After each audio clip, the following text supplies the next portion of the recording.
Hey everybody, this is Glenn and welcome to Glenn's Gourmet Eats. The other day I saw a cooking show and I saw this recipe on there and I said I just have to try that. It looks fabulous and it looks easy to make. So that's a plus for a lot of people, you know, in this world where time is of the essence and we need to make something healthy, good, and fast. So here it is. We're going to make Italian meatloaf today. And what I know about this is if you let this sit for a while, this makes a great sandwich. So yeah, that's what we're gonna make today, Italian meatloaf. You can, like I said, you can eat it right away or you can let it sit and have that sandwich the next day. It's really awesome. So let's get started. Okay, I'm gonna start by setting my oven to 400 degrees. So I'm gonna hit bake, put it up to 400 degrees here. And then we're gonna hit start, whoop, and let that warm up. And I always open up and check to make sure there's nothing in there because you never know. The process here takes two steps. It's the sauce and the meatloaf. So we're going to start out with the sauce. So what I have here is a saucepan, and I'm going to add to that about 1 tablespoon of olive oil. And we're going to let that heat up till it's shimmering almost. You don't want to put food in cold oil because that's not good. It will soak up all the oil and not cook correctly, and you'll get just a bunch of grease when you bite into something. In the meantime, I also sliced my garlic. I'm not crushing it, I'm slicing it. I want nice big chunks of garlic in there. I don't know if you can see that, but that's what I have. That's about 5 cloves. You can use less or more as to your liking. Most people will tell you they like more garlic. So you use to what you want to do. Okay, I threw a piece of garlic in there, and I don't know if you can see it right here, but you can see it started bubbling around it. That's when you know your oil is ready. And so I'm going to dump the rest of the cloves, 5 cloves or 6 cloves, whatever you want in there, into this pan. And I'm going to brown these for about 1 minute in this oil. So we'll just go break these up here more that I sliced. Make sure they're all apart. And there we go. And you don't want to burn them, you want to brown them. So you got to really keep a close eye on garlic when you're doing this. You can't walk away from the pan here for a couple seconds because it will go from brown to burnt in seconds. So you gotta get it to your liking here. You see it's down to brown already here, a little bit, looking good. And I'm just gonna keep mixing that.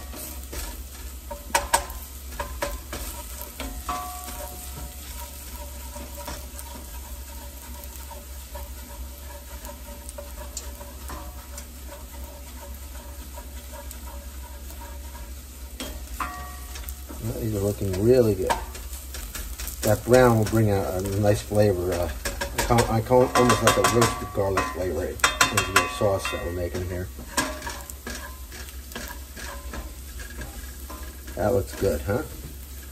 I don't know, can you see that in there? I don't know if you can or not. I don't have the luxury of seeing what's in my camera here because it's pointing down. But these are getting nice and brown. And right now what I'm going to do is I'm going to add a 1/4 teaspoon of salt and 1/8 of a teaspoon of red pepper flakes. You can use more red pepper flakes, but my family, 2 of us like a little bit of heat and 2 of us don't like heat. So I won't give you names, but that's the way it goes here. All right, now I'm going to add 1 can, 28-ounce can of crushed tomatoes. That's a good sound, isn't it? So that's 28 ounces of crushed tomatoes. Give that a stir. And to balance this, I'm going to add a 15 ounce of tomato sauce. And I'm going to go scrape these out a little bit and make sure I get all this good stuff out of here. I don't have more left in the crushed tomatoes. But the balance of the crushed along with the sauce gives it that almost that perfect consistency of not too chunky, but not too not chunky, if you want to call it that. But yeah, so. And then what I'm going to let this do is I'm going to bring this up to a boil, and I'm going to let this simmer for about 5 minutes. Maybe even a little longer, but you don't need to go too much over that. I'm going to give this a mix. I can smell that garlic in there. It's wonderful, wonderful aroma. Garlic bacon. All right. So we'll let that simmer for 5 minutes and we'll come back. We turn our attention this way. And usually meatloaf is made with bread or breadcrumbs or something. But this meatloaf is made with saltines as a binder. And the saltines actually give it a perfect amount of salt. It doesn't really need to be seasoned. So what I have here is a bag, and I'm going to count out 35 of these saltines here, because that's what the recipe calls for, no more, no less. I think the show said you have one left over in the bag, so we'll see what this is like when we count them out. So we're going to go 35 here, I said. All right, if I can open this, all right. So let's go here. So we got 1, 2, once I get the first started in here, we go 3, 4, 5, 6, 7, 8, 9, 10, 11, 12, oh, that one broke a little bit, 12, 13, 14, 15, 16, 17, 18, that's 18 right there. 19, 20, 21, 22, 23, 24, right there. 25, 26, 27, 28, 29, 30. That's going to be close. 31, 32, 33, 34, 35, 36, 37. Okay, we got 35. So there's 3 left over. Okay, not too bad. My sauce is coming to a boil, so I'm just going to turn that down and give that a quick stir. And again, we're just going to let that simmer and thicken up for a little bit. Okay, while we got these in here, what we're going to do is we're going to give them a nice crush. So I'm going to take the air out of the bag. And I just like to use the palm of my hands. Some people use rolling pins, but just want to get these nice and fine. Turn the bag over. You can see, why waste a rolling pin and have to clean it if you know, when you got your hands here. So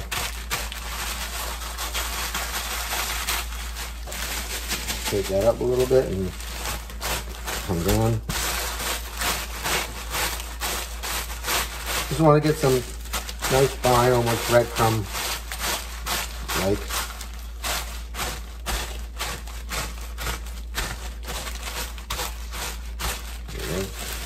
Shake that up again, turn it over, and we're looking good. All right. Okay. I pour my breadcrumbs into here.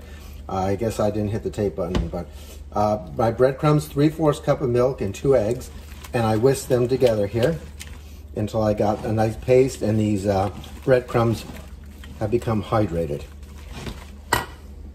Okay, I'm going to let these sit for about 5 minutes and let all that milk and eggs soak in here, and I'm going to pull my tomato sauce off the stove. Okay, our breadcrumbs, or saltine crackers, I should say, have been nicely moistened here. So what we're going to add to this is a pound of 85% ground beef and a pound of Italian sausage. If you have casing on it, you got to remove it and just get the meat in there. I was able to buy it, product from Hatfield that already comes uncased, so it made it real easy. So there's a pound each of the ground beef and the Italian sausage. All right. And to that, we're going to start adding our spices at this point. What I have here is 2 ounces of Pecco Romano cheese that I grated on a grater here. So I'm going to add that in. Put this in there. Sticking to the bottom here. All right, that's good. And this is our spices that we're going to add in here. We're going to add 1 teaspoon granulated garlic. Don't get granulated garlic mixed up with powdered garlic. They're two different things. Granulated is more chunky, so you can find that at the grocery store. And don't use the granulated garlic. Use the granulated garlic. Do not use the powdered garlic. All right, so we have granulated garlic, 1 teaspoon. 1 teaspoon dried oregano, 1/2 teaspoon of just salt, 1/2 teaspoon of pepper, and the recipe calls for 1/4 teaspoon of red pepper flakes. Again, I back that down to 1/8, and I'm just going to add that in there. And best thing to do right now is just get in there with your hands and get this all combined. And you don't want to overmix meatloaf. That's how it becomes not tender, it becomes tough. So let's get our hands in here and just get this all mixed in. And then we'll show you a little trick here of what I do. The show didn't do that, but this is the way I do it. Almost there. Like I said, you don't want to, you want to get it incorporated, but you don't want to overmix. It's kind of a fine balance there. It's sticking there. Here we go. All right. Almost there.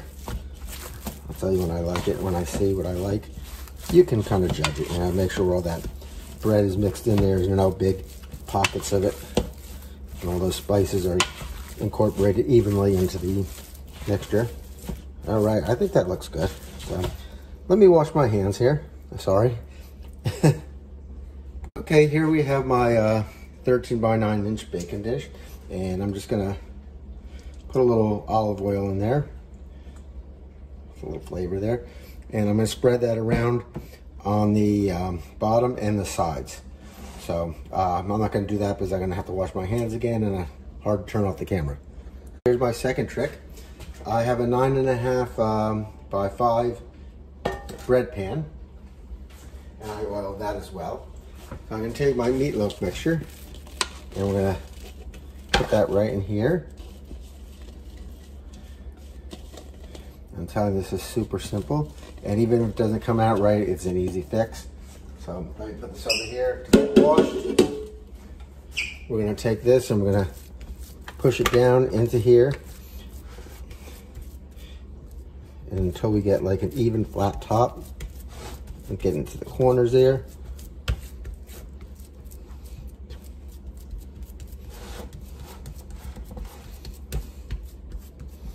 All right. Push down more. You want about 1.5 inches to 2 inch thickness in your meat here. I think that's good. So what I'm going to do is wash my hands once more. Sorry. And we're going to bring our baking dish over here and just going to give this a shake and get it a little bit loose if I can. Whoops, piece of meat just flew out. And we're just going to lay this down here. Tap gently on top. Eventually it will come out. Like I said, even if it comes out wrong, you can fix it up. It's coming. I feel it. Let's get this side here.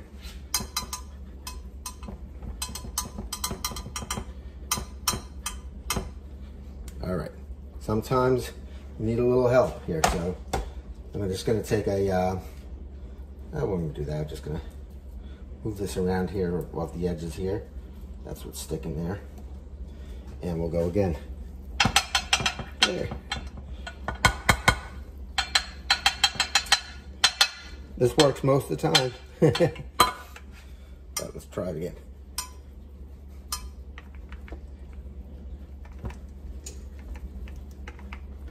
All right, that's not moving. Now I'm gonna have to resort to this. I'm gonna take a little rubber spatula and just kind of work around the edges here. And we'll work it out that way. Like I say, usually that doesn't do this, but of course when we're doing on field, there we go, look at that, perfect. All right, so I'm gonna center this in the more of the center here. I'm gonna kind of shape it more, better make it all in here. Push it together Maybe press down a little bit more. And there we go. All right. Okay, I stuck a meat thermometer in there. And what now I'm gonna do is take the sauce and I'm just gonna pour this right over the top of the sauce here. Right over the meat. Get it all covered, both sides.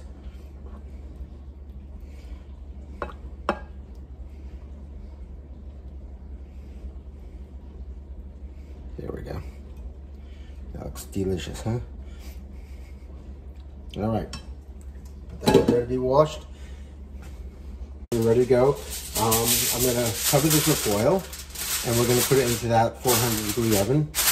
And we're gonna cook for about an hour to an hour and 15 minutes until the temperature in this, on the beef, registers 160 degrees. Okay, it's been about an hour and 5 minutes now, and it looks like it's up to temperature. So I'm just gonna pull this out of the oven real quickly here. Oh boy. And there you go, I think you can see it. Carefully, I'm gonna remove this foil. Always remove foil, something that's hot away from you so the steam blows that way. If you open it this way, you're gonna get burnt by steam. So open that up. Oh, that looks great. So what I have here is 4 ounces of shredded fontina cheese. And right now I'm just gonna pull my thermometer out too, because there's no need for that in there. I don't know if I can get it out without getting this dirty here, but we'll try. There we go, good. All right. So I have 4 ounces of fontina cheese, and I'm gonna put my oven up to broil at this time. And we're just gonna sprinkle the fontina cheese over the top of the meatloaf here.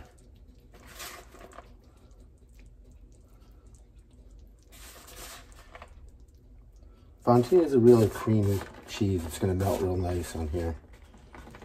All right. So we got our broiler going. Just going to get that to the edge here.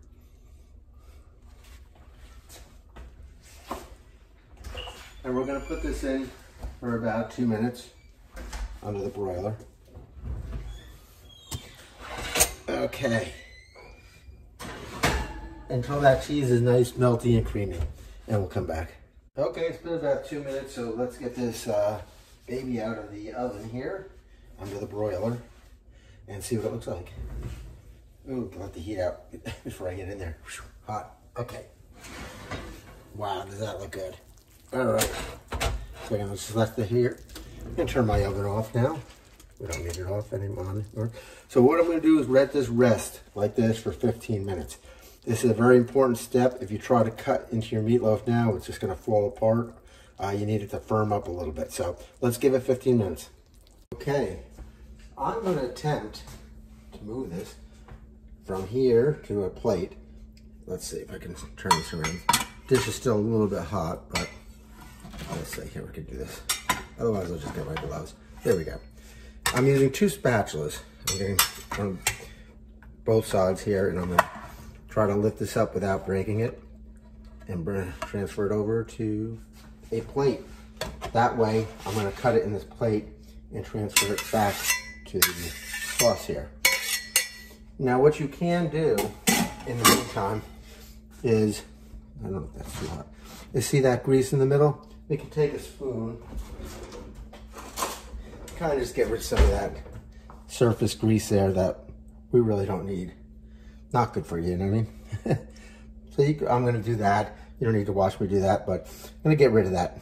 And then we'll come back in a little bit and we'll cut this up about 5 minutes. Okay, let's see if we get this cut up nicely without ruining it. It's always the hard part. For cutting meatloaf, I always used to like to use a serrated bread knife. Just makes it easier to cut. Get about 1-inch pieces here. Let me turn the oven off there. Timer. And we're just gonna cut right into that. And oh, that looks amazing. Let me grab a spatula so I can get this off here and put it back into the pot here. So I'm just gonna use the back of my knife, but you can see that, that's a beauty, huh? So we'll just throw that right there like that, sliced. Go down to the next one. tell you, this meatloaf came out great. All right, how's that look? So I'm just gonna continue slicing this up and putting it into the pan and layering it like that. So we'll come back when I'm all finished. And there we have it, Italian meatloaf. Again, let this sit for a day if you want sandwiches, or eat it right now. It's cooled off a little bit. What I'm gonna do is just take a little bit of chopped basil that I got from my garden, and I'm just gonna sprinkle that on top of this and a little bit in the sauce there. And then when you serve this up, you get some of that sauce out of there onto the meatloaf. Like I said, it's a big meatball, if you want to call it that. That's pretty much what it is. Meatball loaf. I guess that's what it is. So if you have any questions regarding this recipe, just type it in and I'll be glad to answer it. If you like what you see here, please subscribe to my YouTube channel, Glenn's Gourmet Eats, and that's Glenn's with an apostrophe S. And I appreciate if you do subscribe, and when you do subscribe, I believe you'll get a notification every time a new recipe comes out or something. Thanks.